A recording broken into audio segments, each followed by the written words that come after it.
Hello. Welcome to today's Making DEI Initiatives Succeed in an Agile Tech Environment webinar featuring Iva Penezić, the HR Director of Nexi Croatia, a subsection of the Nexi Group. My name is Ravioila. I'm a content marketing specialist at CMOS Cloud, and I'll be guiding you through today's session.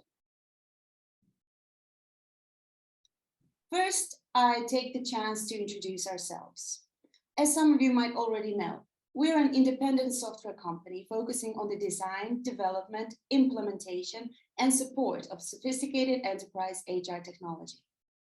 We have experience in building, implementing, and delivering employee experience cloud solutions. For a decade now, we have been delivering integrations on the public cloud platforms with technical and business support from our partner teams at SAP, Microsoft, and Oracle. SAP accepted us into a cloud development accelerator in 2013. In 2018, we won the SAP Pinnacle Award.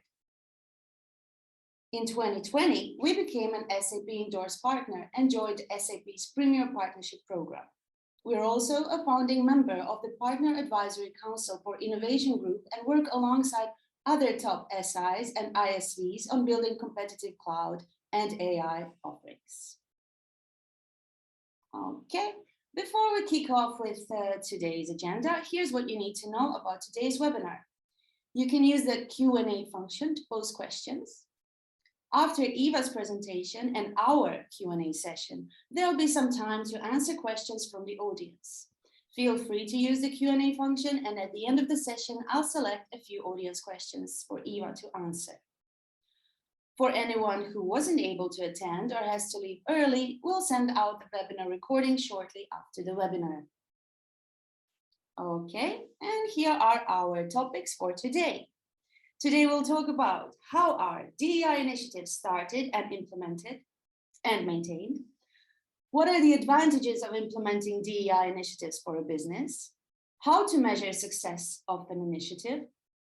What are some differences in DEI initiatives based on geographical location? How is the same standard maintained across different divisions?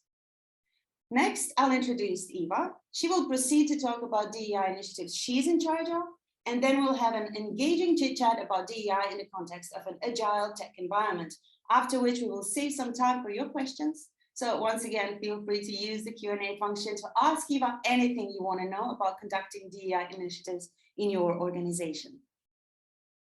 And here's a little bit about Iva.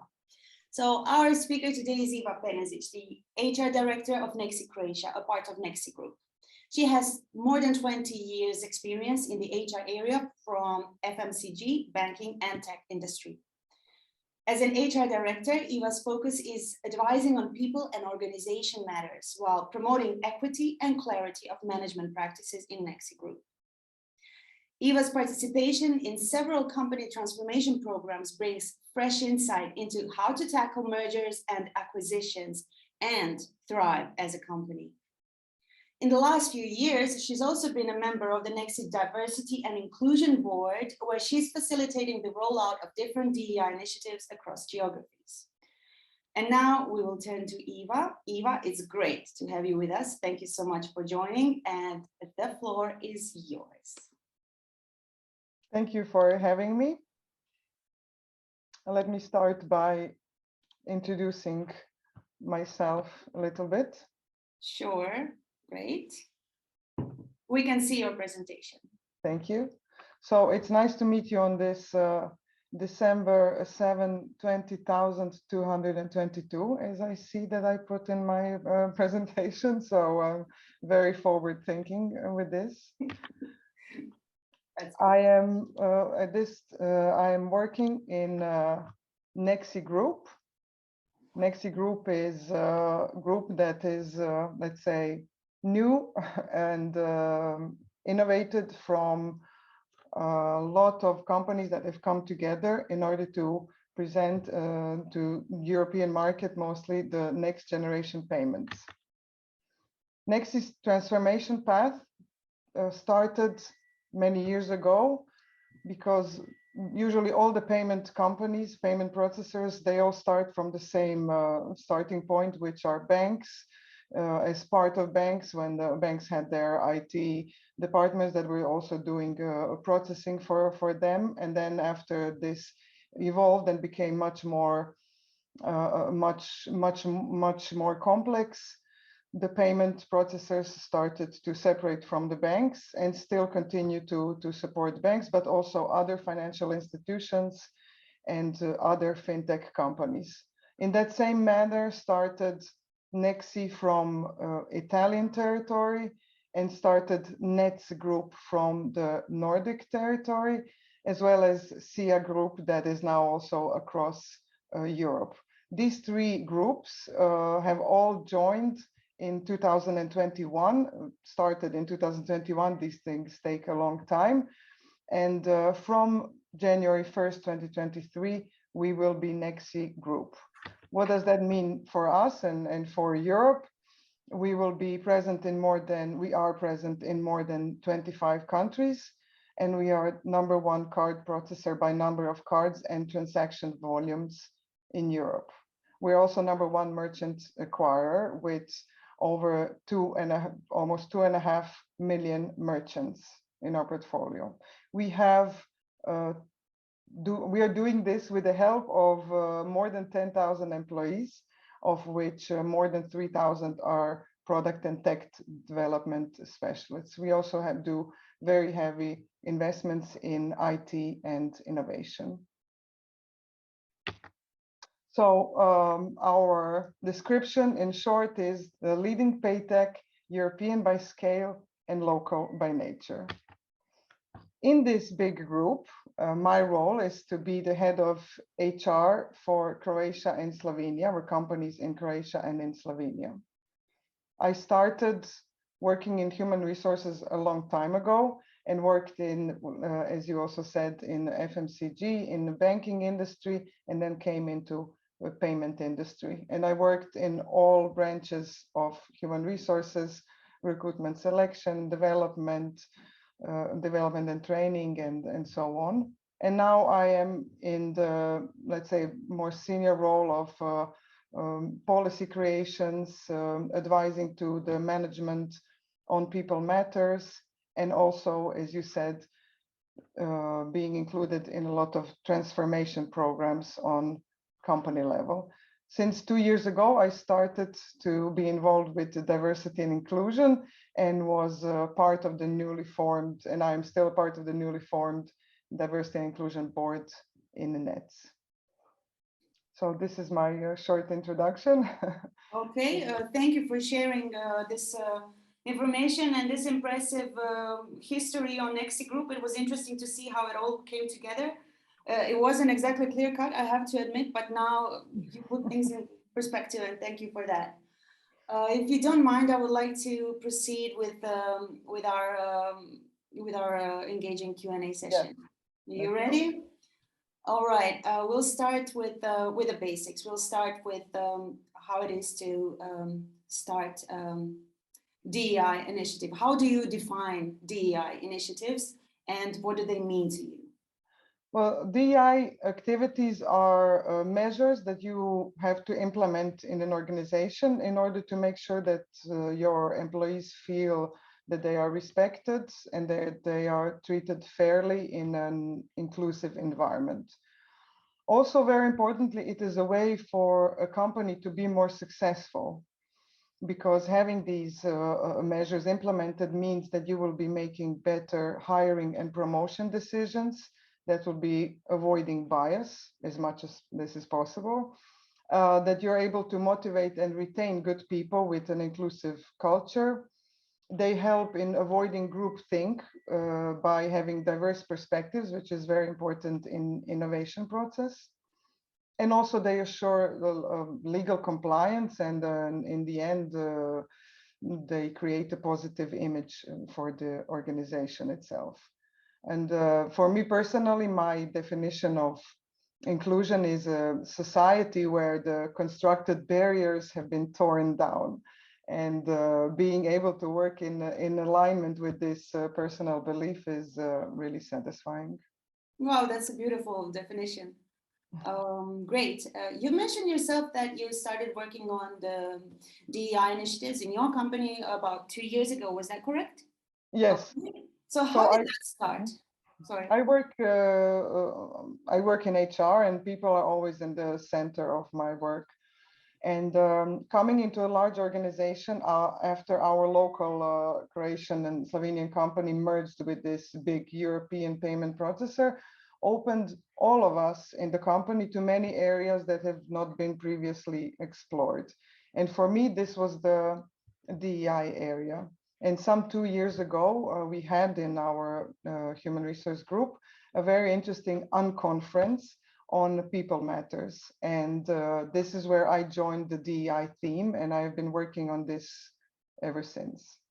Okay, you mentioned unconference. Can you shed some light on that, please? Yes, it's unconference is a concept of a conference where there's no agenda and there's no timeline set in advance. And people just meet and they talk and they decide together on what they want to talk about and what is important. And then they split into topics. And then you can join one topic, contribute to it, stay with it, or you can move across topics, finding where you can where you're most interested to stay, where you can contribute most. It's actually a very good way not to predetermine priorities, but to let them really surface from dialogue. Okay, okay, thank you for that. Very And interesting. you felt drawn to the DEI topics. Yes. Okay, great. When you started the DEI initiative, what is the most challenging aspect of starting? Well, there's a lot of really challenging things, but I would say that the one that created most frustrations is having so many possible directions and platforms to work on, besides having also an immense amount of sources and support. But you know, just choosing what should we focus on, what diversity, in what area, what channels should we use, what events, what should we choose to be our KPIs, communication plans. Should we go big or should we start small? And a lot of these things were, you know, surfacing all the time, and we had to choose only some. And even then, I mean, you have to keep in mind that you only have a certain percentage of top management's attention besides other things on their agenda. And when we started the D&I board, we wanted to be everywhere and, you know, jump on every train. But you soon realize that the gradual approach is a more long-term sustainable. So we spent the entire first year or first year and a half on the topic of just gender diversity. Okay, we had set up the board, we made the diversity policy, we created an e-learning course that all employees have to go through when they join the company, and you know, some things like this in general governance. But regarding some concrete diversity, we worked for the first year and a half only on gender from all perspectives, setting KPIs, you know, reviewing hiring practices, employee activation, and so on. Okay. Well, surely the issues you mentioned, such as the difficulty in selecting the methods, the apps, the tools, are always present when pioneering such an all-encompassing initiative like DEI. Yes. One thing I'd like to clarify, you mentioned diversity board in your company. Does the diversity board in your company report directly to the CEO, or how does it work? Well, I read somewhere that the diversity councils or diversity boards are more common in Europe, whereas in the US, these kind of activities are more tackled by employee resource groups. But the diversity council or board is where representatives of different diversity groups or also of major functions and leaders come together and steer and gear the agenda. Our board is such, and it is sponsored by the CEO, so it responds directly to it. And I know that in the US, there's more of the employee resource group organization where, for example, Black employees or LGBT employees, they get together and they set their own agenda. They ask for a budget, they rally people around topics. And then these often report to HR because it's more about asking, budgets, approvals, or some time with the management and so on. But we are directly with the CEO. Okay. Okay, Chief Diversity Officers, as far as I know, this is a relatively new role. And in the US, they report, they are a C-level role. Okay, moving on, how would you define stakeholders and how would you get them on board concerning the DEI initiatives? Well, actually, it is the stakeholders that have the expectation from the organization. So I find that it's not really difficult to get the stakeholders on board because they are the ones that are asking for action. It is, but what is the challenge is to keep a consistent effort and impact, right, and results. Mm-hmm. And in this area, stakeholders are everyone, shareholders, the society that the organization is a part of, job candidates that are reviewing the organization as a potential future employer, partners and suppliers that collaborate with us, as well as media, and of course our employees. Okay, good. Moving on to the next subset of questions, which is revolving around maintaining the initiatives. As you've already sort of announced, it's one thing to start initiative, but it's another thing to keep it going with the sustainable amount of success. So how do you approach that in Nexi? Yeah. Well, that is so true. And you need to have this consistent support. If your activities are well targeted, well defined and placed, then they will be useful and they will be appreciated by the environment and they will grow by themselves and so on. But this is, let's say, the dream. And sometimes you get it and then sometimes you don't. So, some nice to have, but low value initiatives are destined to die out. There always has to be a balance between how much you invest and what you're looking to get out. So in the first year of starting with the DEI, just like with any such big change, you need to nurture this baby a lot for it to grow up healthy and go on its own.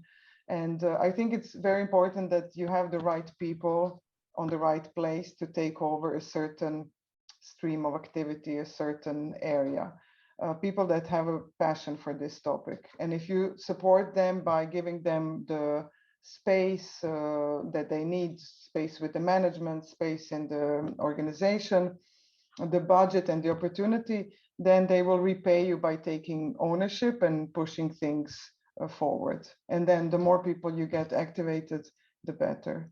Mm-hmm. You've just described a method for what I was hoping to you to answer with the next question, and this is about the best practice. Is there some kind of best practice you could share with us about how to keep people engaged with the DEI initiative? Well, one good practice that we had in the diversity board meetings, where the CEO is the sponsor, is that each of the streams and the projects and the groups has to present their achievements and plans and so on. So it's always quite motivating that when you have to present to the CEO your work. It also shows, of course, to you that how relevant it is to the entire organization that you do this. But I think that once people realized how engaging it is to be a part of this kind of activities, that this is something that then stays as a motivational effort, because as part of active contribution, you get to know people from across the organization. You can enrich your work, you can experience new things, and this is the fundamental of retaining people and then keeping them engaged. So. Mm-hmm. It's all about the people. Yes, people will carry it further. Okay, good. It's now something opposite of people. What would you say is the role of technology when working on DEI activities? So the role of robots. No, but I mean, of course, technology is everywhere and also in DEI, helping it immensely. You can start with, I will just name some of the interesting ways in which technology helps. So we have a language proofing tool by which we let's say, verify communication, especially job ads. So we use it by running this tool, and then it highlights the verbs and the nouns that it sees and that have a certain color, and they assign a category to them, and they offer alternatives depending on what diversity group you aim to target. So there's a lot of AI involved in this, and it's a very good tool. Also, technology is extremely useful when you have to go through a lot of data.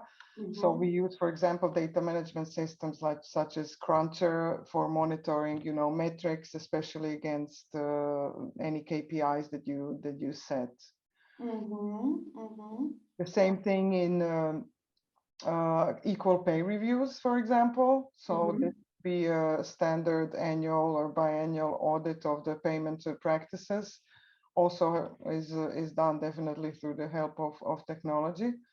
And there's one more that I wanted to mention is, since we live in the real world and the discrimination happens in the workplace as well, Daily, let's say. Yes.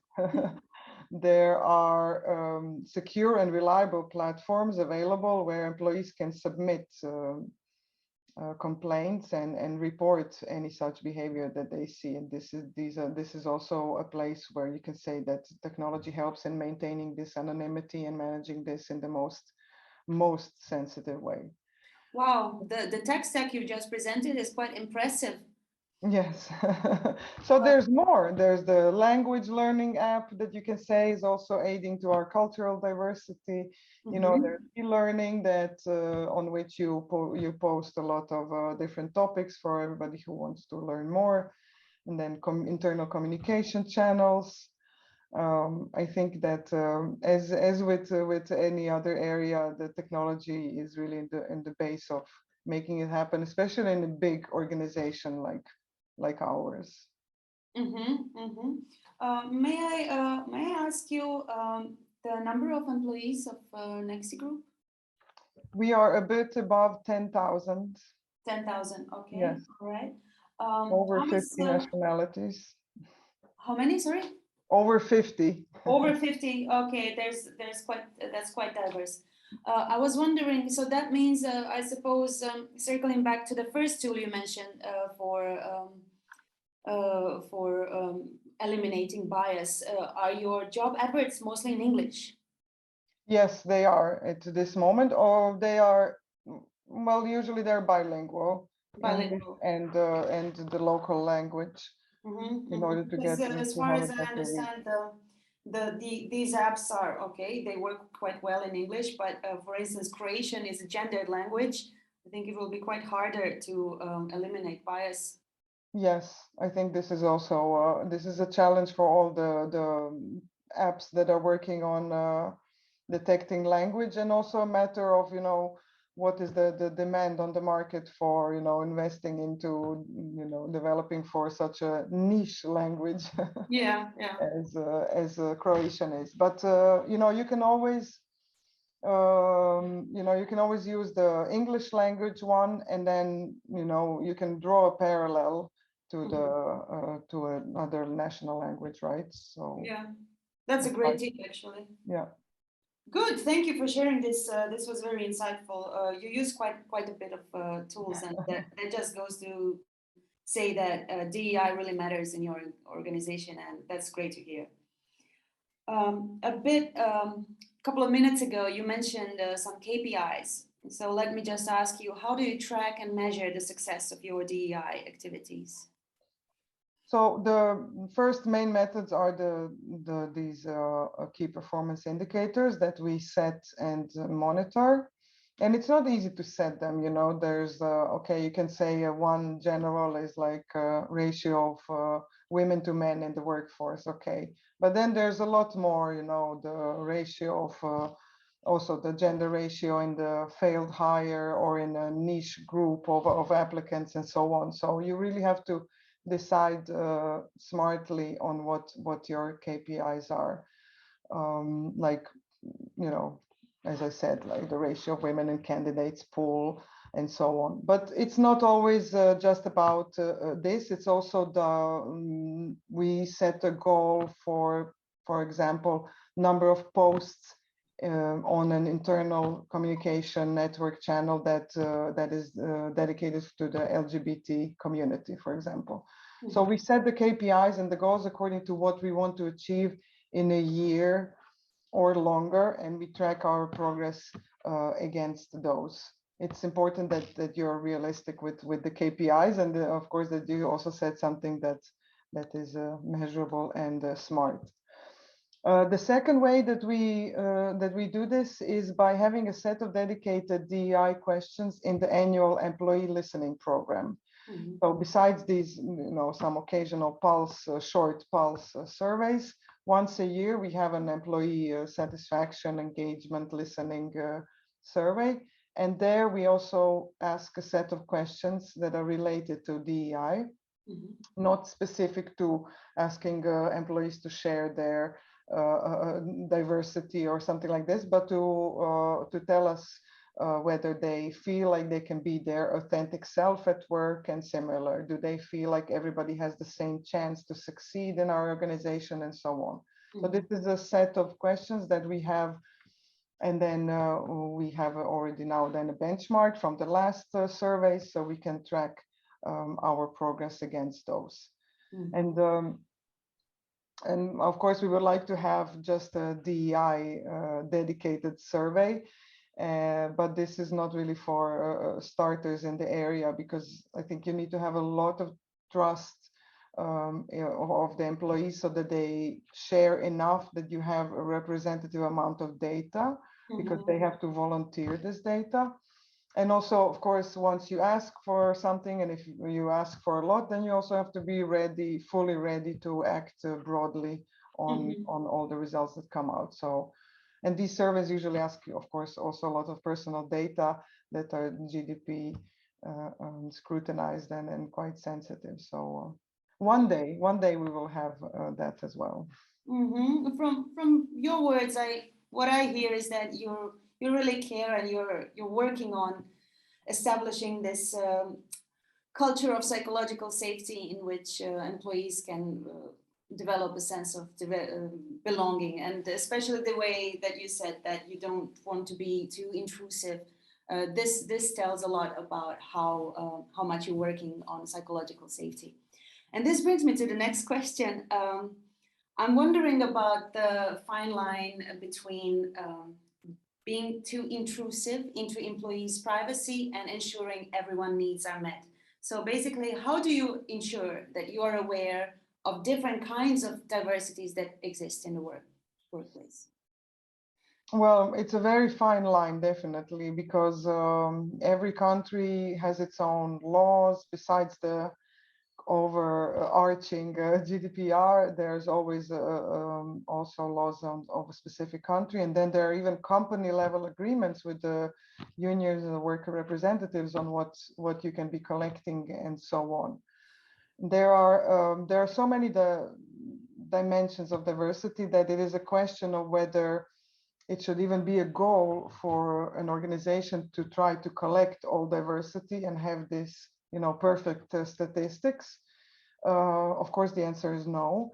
Working on DEI means creating this safe and respectful environment in which then a person can step up and ask what they need in order to feel accepted and supported. So it's about being able to raise and showcase your diversity, and then also having a secure channel to deal with any you know, unwanted behavior.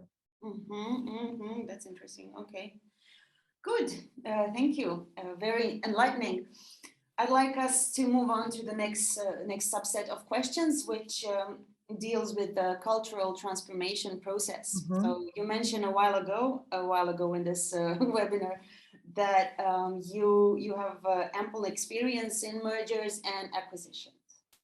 So what could you tell us a little bit more about the process of cultural transformation behind mergers and acquisitions? Yes. So, I mean, each merger is treated once it is agreed as a program that has, you know, multiple projects inside it. And then there's business integration, products and services, platforms, IT streams, and also, of course, employee transfers, new operating models, mapping databases, and so on. And while making sure that the employees are, let's say, allocated according to their expertise and then skill level and even expectation is relevant, and also decreases, let's say, some change fatigue and overall dissatisfaction. It's not doing per se anything for the new culture. And in 2020, when we started the project of integration with Nets, we introduced a stream in the program which was called Ways of Working. And with the help of consultants, we aim to investigate the working cultures of our organizations and to come up with a common way of working for the future. So we apply the common methodology to define work cultures, like how are decisions made in our organizations, how are meetings managed, what is the expectation from meetings, the normal spread of working hours, how is business communication conducted, and even also how employees relate to each other.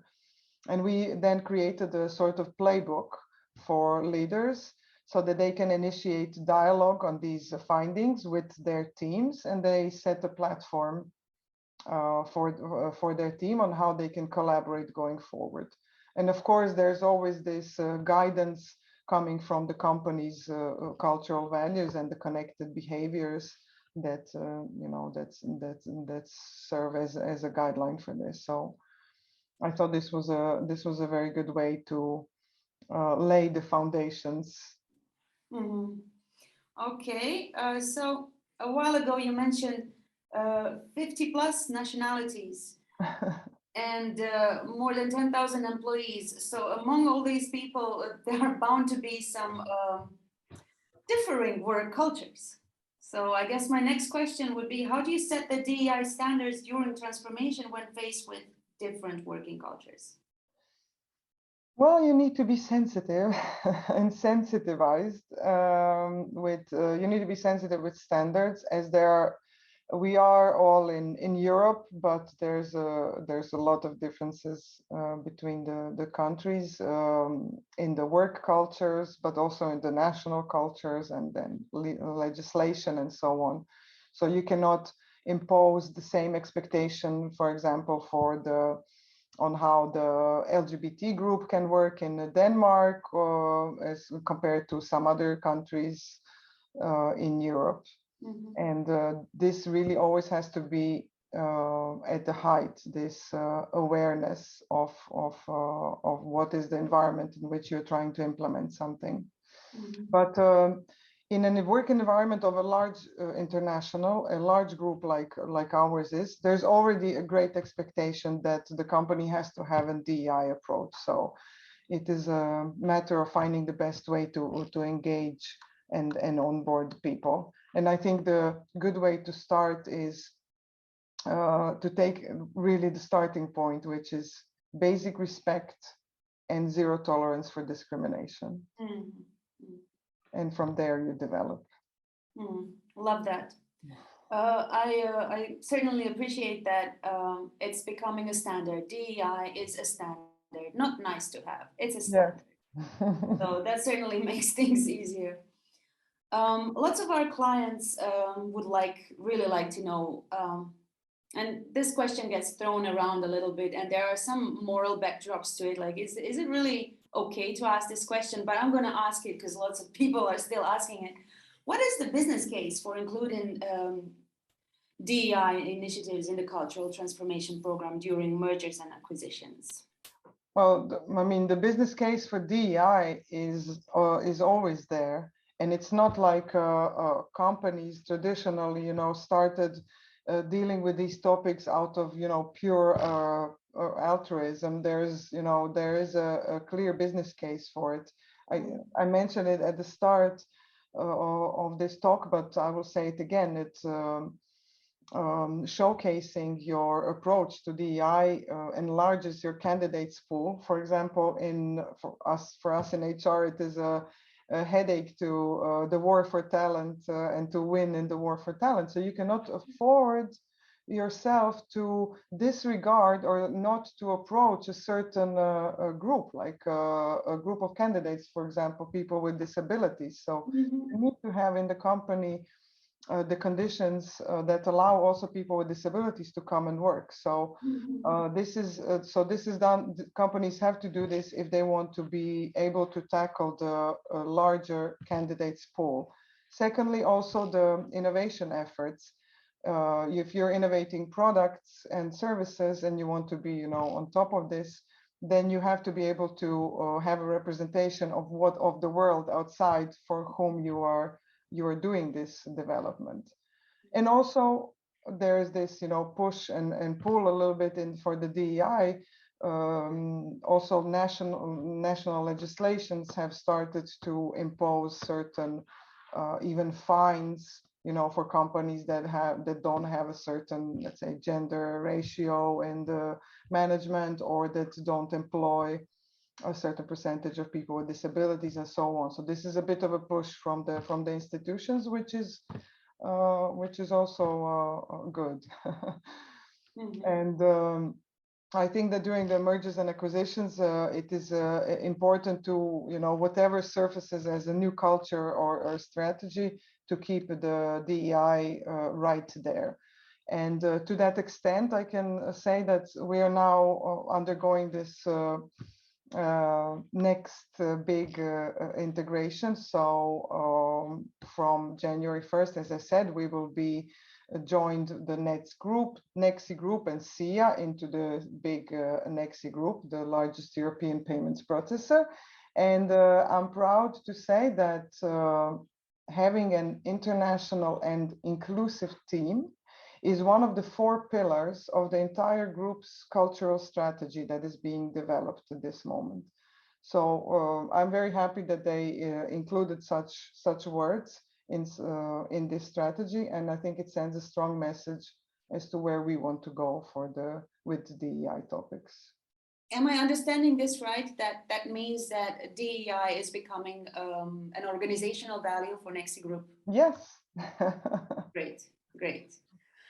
You personally struck me as a person who personally cares about DEI initiatives. Can you tell us a little bit about how being a member of the diversity board in Nexi Group, how has that affected you personally? I mean, I met some really great people that maybe in the course of my work, because in an organization you have your role, and then there's a certain perimeter of people that you collaborate with. And with DEI, this expanded really to the entire organization. So I was really happy in the last 2 years that I met some great people from across Europe, expanded my horizons just by learning about these topics. I managed to learn a lot about this, read a lot about this, and I think it really enriched my daily job. So engaging with people who share experiences and talk about their lives and expectations of working in the company is for me the way how I like to spend time working. And I'm sure that because of that, the value you bring to your company is tenfold. Yes, I like to think so. Great. We are slowly approaching the end. I have only 2 more questions for you. So one is about do DEI expectations vary among different age groups in the workforce? Yes, so I mean, of course they do. The generation Z and the Y and the newer ones, they were born with smartphones in their hands, right? It is their extension, natural extension of their arms, while older generations had to learn about them in an older age. So naturally, you know, baby boomers and older generations didn't grow up with these terms and with these just talking about these topics, notions of, you know, equity or belonging. Younger generations are more attuned; they have a bigger expectation from it, while older ones are in the process of learning. But it is not to say that they oppose more. It is just a different starting point, I would say. And to that extent, let's not forget that one big diversity group is age-related diversity. In the current workforce, due to the extension of the life expectancy and the age at which you retire, there's 4 or 5 generations at work at the same moment. So also age-related diversity is something that the DEI boards have to work with, because people of different age on a general scale have different learning and interacting styles and needs. So definitely yes. The short question is yes, they do differ. This is quite important because in Europe and in most of the what is being considered or being called, referred to as the Western world, this is an aging population. We are getting older and older. So yes, it will be interesting to see how these Yes. aspects evolve in the future. Okay, I'd like to close my set of questions with the last one. How do you see DEI evolve in the future for business? Well, DEI is part of this wider framework now, environmental, social, governance framework in companies, and I think it will become sort of like business as usual, like data protection or something like that. But I hope it doesn't become just a mere regulatory activity, but that it still stays as a driving force for the internal organizational setup and also a strong employee engagement tool. So I wish nothing but best for it.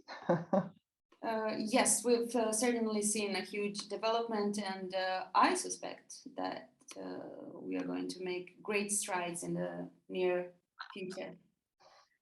Okay, and now I will conclude my set of questions. I will be opening some questions from the audience. So time for your question. Let's see. Okay, here we have an attendee says, "Hello, Iva.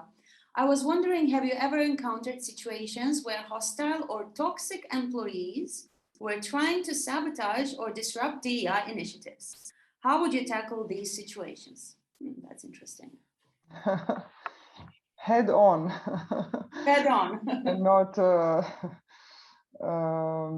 but not literally, but definitely there's, you know, there's a whole research on hostile or toxic employees in organizations, and they exist and they are here, and they sometimes also get into the DEI initiatives. However, any such incident has to be dealt with directly. So if you have a problem with a certain employee, and this has to be tackled with that employee directly.